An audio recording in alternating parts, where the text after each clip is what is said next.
So I know you're probably like, what am I doing? Why am I up? It's 12:15 p.m. and I am out and about. Actually, just leaving the house. I am going to a doctor's appointment. I am switching birth control methods today. I don't know if I've ever talked about being on birth control in any of my videos. I probably did in one of the gym update videos. I have been on birth control since I was 16. I started out on the pill and the patch. Pill and the patch didn't work, and so Depo Provera was recommended to me when I was 16. At 16, I was very slim. Maybe, I think I was 105 pounds when I started the Depo. And I knew that there were risks associated with the Depo. Risk, or the major thing that happens to people when they get on Depo, is weight gain. And so I consulted one of my friends who was also on the Depo at that age. We were both on it, and she told me, she didn't gain any weight when she started the Depo, and she had been on it a lot longer than age 16. So I trusted her and, just continued to get my shots every 3 months. After seeing her after high school, I kind of saw that was a lie.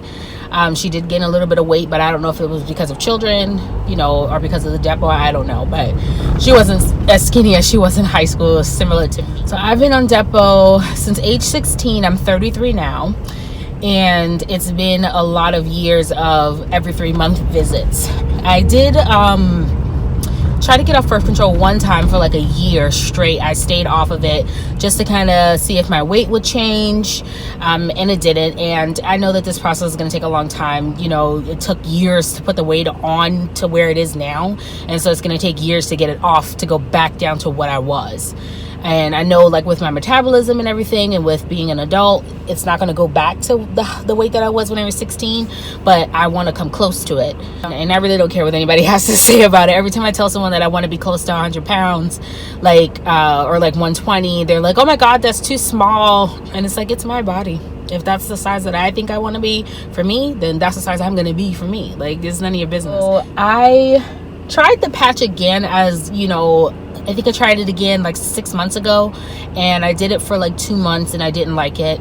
It was leaving little marks on my arm, little squares. After I take the patch off, it would still be there. So I don't know if I have maybe a adhesive allergy, is what the nurse said. Not a latex allergy, but an adhesive allergy. So anything that kind of sticks on me, because sometimes when I have a band-aid, it'll leave a band-aid mark, a print on my skin for a long time. One time a band-aid print was on my arm for months. It was just sitting there. And so I decided that the patch was not something that I wanted to do. And the pill, definitely, I don't like the idea of taking those tiny pills every single day. It's kind of like taking my multivitamin every day, but if I forget my multivitamin, I'm not going to get pregnant. Forgetting to take that pill is a really serious task, and I just didn't want that level of responsibility. I've also had the Nexplanon, which is that little pick. It's a little stick that goes into your arm, and I did that for a year, and the second year I was just bleeding nonstop, and so I just had to get off of that. Even though the nurse told me to stick it out, and she said this feeling will pass, what's happening to your body is going to pass, you're just going through changes, and I didn't believe her. I didn't trust her. I wanted I was in a relationship then, so bleeding heavily for months wasn't something that I wanted to do, being in this relationship. And I'm single now, so changing birth controls won't be a big issue. So I'm going to get the Mirena IUD, or one of the IUDs. I'm thinking it's going to be the Mirena, but I'm not sure, because I saw there were 4 or 5 different versions of an IUD. Each of them lasts for a certain amount of years. Each of them have different levels of hormones. I know for sure I'm not doing the copper one. The copper one has no hormones in it, and it makes your periods heavier and crampier. But it is a form of birth control that you could use. And if you don't mind heavier, crampier periods, then go for it. But I would prefer not to. So I'm not going to do that one. But the Mirena is what I'm getting. I'm really nervous. I'm really scared. I do get annuals, women annual pap smears. And so a girl told me the other day, she's like, it's kind of similar to that, so I wouldn't be afraid. But I'm always nervous when it comes to the annual visits too. So I don't think it matters. I think it's just the fact that someone's like inserting something into you kind of deeper than they should be going is kind of what's making me nervous, and the pain that I'm gonna feel in the next hour is making me nervous. But I want to get it over with, and this should last me for 5 years. The nurse said that it could last 7 years, but I think I'm gonna stick with the 5 and then go get it changed after 5 years, because I don't want any kids. I thought about, or it was recommended to me by my doctor, that I get a tubal ligation. I thought about it and read about it with regards to religion, and I was very open to the idea of getting it, but religion is something that's important to me, and it says that we are not allowed to sterilize ourselves if we are not medically compromised, basically. So if a doctor is saying you need this procedure or this is going to happen to you, then we can get it. But just for random voluntary surgery, just getting it, we can't do it. So the IUD was the next best thing for me, because I know that I don't want kids and I want to prevent them at all costs. Hopefully this IUD works as great as Depo, because I don't want any oopses. I don't want any whatever comes. I don't want that. Like, I don't want to be put in a position where I have to like be forced to like be someone's mom when I don't want to be, because I don't believe in abortions, and that's not something that I would ever do. But if you do decide to get an abortion, that's your choice. That's on you. You do whatever is best for you and your family. But for me, I wouldn't get an abortion, but I don't want to be put in that situation where I have to be forced to be someone's parent when I know that that's not something that I want. So if I can prevent that from happening, then, whatever. Now, if I'm 48 years old and I decide I want to be a mom, like I have an epiphany and like some kind of notion or some kind of something, I wake up one night and I'm like, oh my God, I missed my window, like, then I'll deal with it then. But as of right now, as a 33-year-old woman, I know this is not something that I want. So, okay, I am heading to the appointment now. I will update you guys after the appointment and let you know what happened and how miserable it was, if you want to know. So, to be continued. So I just wanted to do an update video on my video from the other day. On Tuesday, I went to an appointment to switch my birth control method. And the plan was to switch from Depo, which is the injection that lasts for 3 months. And you have to keep getting the injection every 3 months, to switch it to the IUD, which lasts now for 7 years, which is a little T-shaped device that gets basically inserted into your uterus. So it's like going very, very far up into like your body. I don't know why I stopped here. Yeah, so the plan was to change to the IUD on Tuesday. I went to the appointment and I didn't film after the appointment like I was supposed to, because I was like really, really, really overwhelmed and emotional after that appointment. And so I didn't want to record anything to talk about it, because it was really a bad experience. So I found out today's Thursday, that I wasn't told that I was supposed to take ibuprofen before the appointment. We found out that ibuprofen kind of helps with the pain that I felt during the appointment. And I found out that the person who scheduled me did not tell me that I was supposed to do that. So that was like one fail. And the doctor who tried to do the insertion on Tuesday, she did not bring up the fact that I should have taken ibuprofen. She didn't even ask me if I'd taken ibuprofen before the appointment, because if that was the case, then I could have taken it on the drive there. I drove all the way down to Kent, and Kent from my house is like almost an hour drive, and with traffic you're looking at like an hour and a half. That was a pretty long drive to get down there. I could have taken the ibuprofen on the way. So my appointment didn't go well. I'm not even going to explain all the steps, but basically before they put the IUD in, they have to measure you to see how big your uterus is, basically before they stick it in, because there's a risk level of pushing the IUD so far up that they puncture a hole into your uterus. So they have to measure it first, and the measuring stick is a really thin little stick that goes far up into you, and I couldn't even get past the measuring part. Like, she didn't even open the IUD packaging with me because it was just way too painful. And like, people had told me and warned me that this was going to be a painful experience, but everybody had different versions of what the pain felt like that I just kind of wanted to see for myself.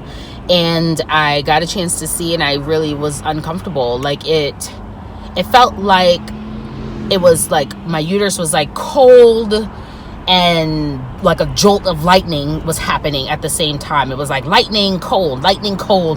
I couldn't take it. I couldn't handle it. I tried to just relax and breathe and just be mindful of my breathing, and it just didn't work. Like, even trying to be mindful of your breathing, it was just too much. And so yeah. And then I started thinking about the fact that, yes, this lasts for 5 years, maybe 7 now, and in 7 years I'm gonna have to have somebody stick this all the way back up inside me to take it out, and then replace it with another one, and then I have to go through that cycle again, you know, before menopause happens. Yeah, I was like not feeling the IUD situation. It wasn't the best experience. So the Tuesday appointment was actually a walk-in appointment in Kent. And so I just went ahead and kept my Thursday appointment that I originally had scheduled for the IUD, to use it to talk about another form of birth control, basically. So I get to the appointment this morning, and I'm told that my appointment was canceled on Wednesday. And the reason why it was canceled on Wednesday, because in the records, it looks like I already had an appointment on Tuesday. So I didn't need the Thursday appointment, but no one called me to cancel. And typically when they make any kind of adjustments into my scheduling, they usually call first. And so I was kind of shocked by that, but I kind of was like really pissed off. And so I think that they didn't want me making a scene at the doctor's office. And so I wasn't gonna make a scene though, but I was not happy. I drove like 45 minutes here in traffic this morning for this appointment, and now you're telling me that someone canceled it without even telling me that they canceled it? Yeah, no. So they squeezed me in, and I decided to go back to the Nexplanon. It's the little pick that goes into your arm. They inject it just underneath your skin. It's a little pick, and it lasts for 5 years. The old version, I guess, lasted for 3 years, so the records still say 3, but they say it can go for 5. I had the Nexplanon before, maybe like 6 years ago, and what happened was I kept it for a year, and then year 2, I started having like spotting and, you know, all that stuff, and it wouldn't stop. It just kept going and going and going for like a month straight. I had them remove it. So she told me, you know, just to be careful that, or not be careful, but like just understand that that's probably going to happen again. But what's good about this time is that I'm not in a relationship this time. So it really doesn't matter what happens. And I don't foresee me being in a relationship in the next year or 2 anyways. So, yeah. So it doesn't really matter. What I really want to do is something that I can't do. It's called a tubal ligation, which is essentially just like tubes tied, basically. And I want that, and I found out that that is something that I can get at my age without children.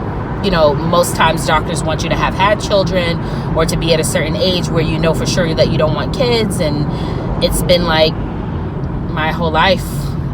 And I know I don't want children, and I'm just kind of over the birth control situation. And so that's something that I really would prefer to get, but it's something that I can't get. And so I'm just kind of suffering it out with these different forms of birth control. And I know some people are probably like, well, why don't you just take the pill, or why don't you just, you know, suffer with the patch or do the NuvaRing thing or whatever. I don't feel comfortable. I mean, I know you have to like do a tampon every month for your period, but I don't feel comfortable sticking a ring up there and pulling it out and sticking it in and pulling it out. Like, I barely want to do a tampon, but like, I don't want to do that. Like, I just feel like my hands aren't always clean enough to just be in there. And so I don't want to do that. I don't want to be put in that situation. So I'm not even gonna even start it. So, and we tried the pill again since I've been living here, and the pill made me like really, really nauseous. And so she had to switch the brand. We found a brand that worked, that didn't make me sick, and I didn't want to take it. I just was done. And the only reason I had switched back to the pill was because I was trying to lose weight. But like I said in the last video, like, this weight took so many years to come on. It's gonna take so many years to go off. But this is just me updating to let you know that I didn't go through with the IUD, that I decided to go back to the Nexplanon.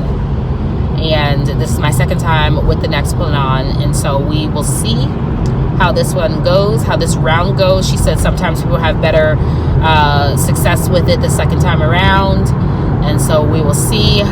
She says that the insertion process is different, you know, in the last 5 years, and so this was kind of after I got it. When I got it is around the time it first came out. Anyway, if there's any changes, then I will, I guess, do like another update video so that you know, like, there were some changes, in case there's anybody that's looking, you know, into this method. If anybody has any questions, I've definitely been on Depo since I was 16, so I can pretty much answer any questions about like side effects and weight gain that I experience and appetite changes that I experience. I think too, because and I think this is partly part of the relationship situation, that the relationships that I've been in that have caused this, but I don't remember ever being depressed.